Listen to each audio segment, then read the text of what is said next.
This is a quick video about programming the CTIS tire pressure on FMTV A1 trucks. Alright, I got the Nexiq connected to the truck. I'm using the cable 448015.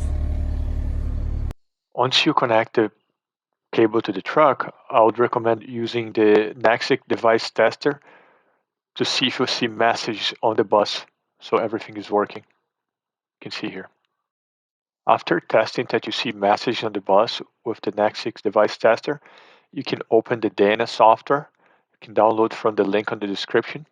Select that you're using the Nexiq USB link, and you should be able to connect and check the pressure check interval or change it. You can see on the screen.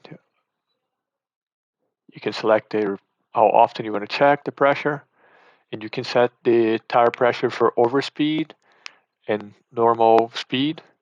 That will match the buttons on the CTIS. Here I'm changing from 75 to 70 on the highway. And those settings are independent. So if you change a transducer, you would tie all these settings, but here you can change each individual pressure.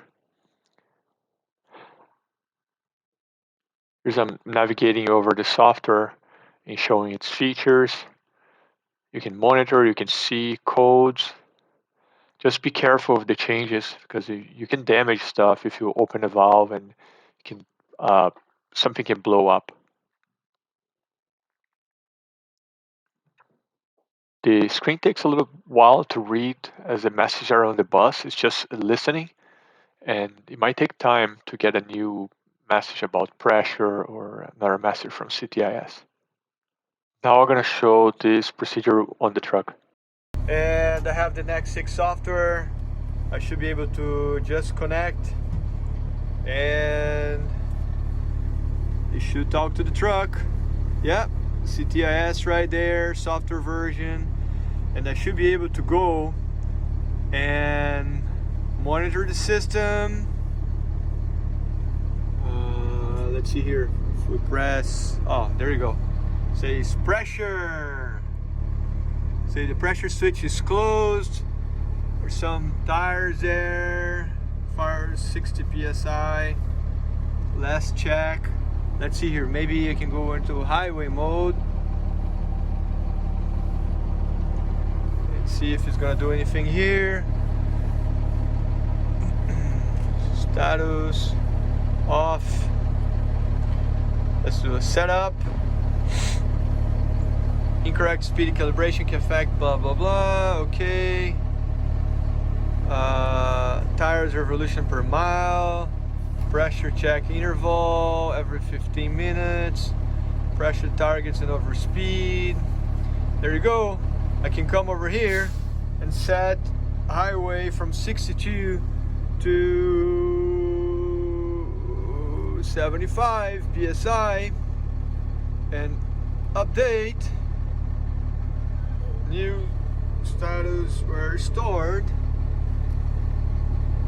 So overspeed, oh, let's do normal here. 75 on there. Update. New values were stored. Now, can we do a... Okay. From here you take over. Feel free to change the settings. Be careful not to break your truck. As you can see, I'm not an expert on CTIS. All I wanted was to reprogram the tires. But you might be able to use these to troubleshoot and check the valves, but be careful, and it's your responsibility to make sure you don't break your truck.